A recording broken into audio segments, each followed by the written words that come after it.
Olá, alunos! Tudo bem com vocês? Espero que sim. Vamos dar início a mais uma aula de história. Vem comigo, vamos aprender. É tão bom aprender, né? Vamos lá, então. Hoje nós vamos falar sobre o Egito Antigo. Na apostila de vocês, apostila universitário, esse conteúdo está da página 5 até a página 11, tá? Bom, para a gente já começar, eu quero que vocês observem essas construções aqui lá do Egito, as pirâmides, né? E a esfinge. Dá uma olhadinha aqui, ó. Tem um camelo com uma pessoa em cima e uma outra pessoa no chão. Olha o tamanhinho deles perto da grandiosidade dessas construções. É fantástico, né? Eu acho muito fantástico isso, maravilhoso. Mas vamos lá entender um pouquinho dessa história antiga do Egito. Bom, a gente vai começar falando da localização. O Egito, ele fica no continente africano, na África. E nós temos aí um rio muito importante, que foi o que fez surgir o Egito no meio desse continente, né? Que é o Rio Nilo. O Rio Nilo, ele nasce aqui na parte mais alta. Eu já vou mostrar já o mapa de relevo para vocês visualizarem a altura, né, a altitude. E ele corre para o mar Mediterrâneo. E aí pode ser que tem gente que possa falar assim, mas como assim? Ele sobe? Porque aqui dá a impressão realmente que ele sobe, né? Mas não, ele corre da parte mais alta do relevo para a parte mais baixa. Então, nós temos a impressão de que ele, aqui na tela, ele está subindo, mas ele não está subindo, ele está correndo da parte mais alta para a parte mais baixa, tá? Então, ele nasce aqui nos lagos Vitória, principalmente, né? E depois tem o lago Tanganica e Malawi, eu acho que é assim que fala, não tenho certeza se é Malawi ou Malawi. Bom, enfim, nasce nessa região, quer ver? Eu vou mostrar para vocês aqui a questão da altitude. Então, olha, aonde está mais escuro o mapa é a parte mais alta do relevo. Então, se vocês olharem aqui ai, como chama mesmo isso aqui? Meu Deus do céu, na legenda. Se vocês olharem na legenda, vocês vão perceber que aonde está marrom é 1.000 metros de altitude, né? Então, olhe quanto mais alto é essa região do que essa região, olha, delta do Nilo, né? Está em verdinho, ó, 0 metros de altitude, é o nível do mar. Vocês estão entendendo? Então, aqui é a parte mais alta do continente e o rio Nilo, ele corre para a parte mais baixa do continente. E um outro detalhe muito importante que eu quero que vocês prestem atenção é a questão do rio Nilo estar cercado por desertos. Ó, deserto da Líbia, deserto da Núbia, deserto do Saara. Então, vejam bem, o Egito se formou no meio do deserto.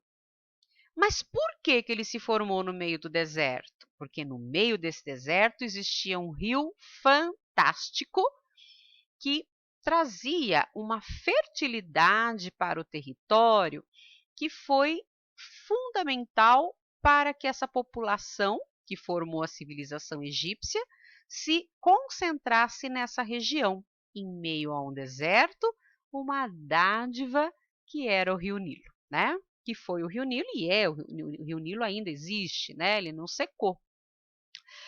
Aí a gente tem aqui uma outra imagem que mostra para nós, né? Que o Egito se desenvolveu às margens do Rio Nilo. Então, como é isso? Ó, as margens do rio, vocês podem ver aqui, ó, com mais detalhes, aonde se desenvolveu a agricultura, né? As pirâmides, em que local elas ficam, o delta do rio Nilo, ó, quando o rio termina assim, ó, com um monte de canaizinhos que vai para o mar, é chamado de delta. Então, aqui é o delta do rio Nilo. Região farta de caça, pesca, sementes e frutos. Por quê? Porque o rio Nilo propiciava vamos dizer assim, uma quantidade de mata ali ao redor, né, que facilitou, né, essa concentração de caça. Também a questão da pesca, né? Pescava-se no rio, sementes e frutos nas matas ali próximas, mesmo tendo deserto por todos os lados, né? Nos meses de junho a setembro, as chuvas inundam as terras às margens do rio. Então, o que acontecia? Nos meses de junho a setembro, chovia nessa região mais alta e as águas desciam com uma força muito grande pelo rio Nilo, né? E aí toda essa região que vocês estão vendo aqui, onde existe esse verdinho de plantação, se inundava, né? Ficava tudo inundado. Essas águas, gente, às vezes elas vinham carregadas, às vezes não, normalmente elas vinham carregadas de material orgânico. Como assim? A água descia com muita força, ela trazia restos de planta que arrancava, animais que morriam nas enxurradas. Então, isso virava um adubo natural, chamado de humo. Então, esse humo, foi muito importante para que a agricultura pudesse acontecer ao redor do rio Nilo, porque a terra ficava naturalmente adubada, como a gente já viu e estudou lá na Mesopotâmia, né? O Egito, o rio Nilo, acontecia da mesma forma que acontecia entre os rios Tigre e Eufrates. Então, ó, embora fonte de fertilidade, suas cheias, às vezes violentas, precisavam ser controladas, obrigando a construção de diques, canais e reservatórios de água que estendiam a área irrigada. Então, vejam bem, o rio, ó, tá passando lá em cima, tá vendo? Lá em cima do desenho a gente vê o rio Nilo, mas olhe onde eles estão trazendo a água do rio, ó. São canais que são cavados, né, na terra ali, para que a água fosse entrando e chegando em locais mais distantes, além daquele pedaço onde já era naturalmente irrigado pelas cheias, né? Bom, para fazer todo esse trabalho, demandava uma organização e bastante gente.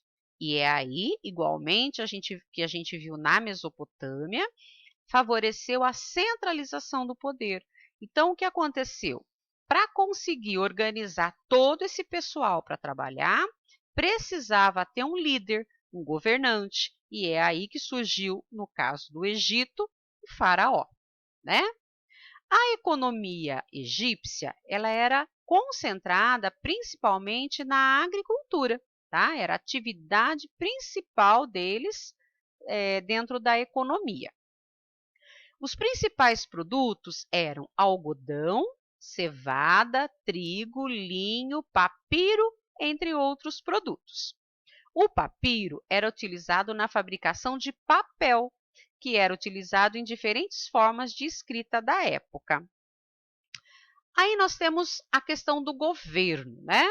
O Antigo Egito foi governado por quase 3.000 anos pelos faraós. Os faraós eram reis do Antigo Egito, possuíam muitos poderes para governar toda a sociedade. Era um líder político, religioso e militar. E o faraó era muito mais que um governante. Para os egípcios, eles eram vistos como os deuses vivos e representantes de todos os outros deuses. Isso é chamado, recebe o nome de teocracia, que é o poder de um deus, né? Então, o faraó era visto como um deus. E na pirâmide social, ele se encontra no topo da pirâmide. Abaixo, nobres e sacerdotes, soldados, escribas, comerciantes, artesãos, camponeses e escravos. Lembrando que quanto mais no topo, mais poder tem a pessoa que se encontra lá no topo, né? Quanto mais na base da pirâmide social, menos poder tem essa pessoa, ou o grupo que fica nessa base, né? Também, quanto mais na base, maior é o número de pessoas que fazem parte dessa classe social. Quanto mais no topo, menos pessoas fazem parte dessa classe social. E aí a gente tem Faraó, considerado um deus, comandava o exército, a política, a economia e a religião. A nobreza eram parentes do faraó, altos funcionários do exército e da administração. Sacerdotes responsáveis pelos rituais religiosos. Soldados não eram bem vistos pela população. Os escribas, tem até a estatuinha aqui de um escriba, né? Eles eram os únicos que sabiam ler e escrever a difícil escrita egípcia, chamada de hieroglifos ou hieróglifos, tá? Eram desenhos muito difíceis que somente eles sabiam. Camponeses e artesãos, a maioria da população, eram pobres e explorados. E os escravos, que geralmente eram prisioneiros de guerra. Bom, dentro da religião egípcia, eles eram politeístas. Isso quer dizer que acreditavam em vários deuses. Dentro do panteão egípcio, né, os deuses eram representados de 3 formas diferentes. Haviam deuses que eram da forma somente humana, chamado de antropomórfica, forma antropomórfica, forma animal, que é zoomórfica, e forma humana e animal ao mesmo tempo, que é antropozoomórfica.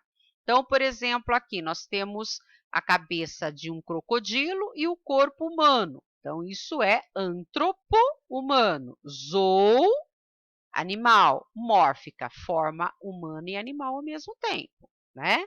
Ou, como essa aqui, o corpo todinho de uma mulher, né? Então, antropomórfica, corpo todinho humano. Entre os principais deuses egípcios podem ser destacados Horus, que é deus do céu, Ra, que é o deus sol, Ísis, deusa da fertilidade, Anubis, deus dos mortos, Mate, deusa da justiça, e Bastet, deusa dos gatos e da fertilidade. Cada deus exercia uma função diferente, bem como possuía sacerdotes específicos responsáveis por sua adoração. Então, é bem interessante a questão dos deuses egípcios, né? Outro assunto bem bacana que a gente tem para falar é a respeito da mumificação. Só que o tempo do meu vídeo está acabando e não vai dar tempo de concluir. Então, eu vou encerrar o vídeo aqui e retorno já já com mais um vídeo, tá ok? Até mais, gente! Me aguarde aí, hein?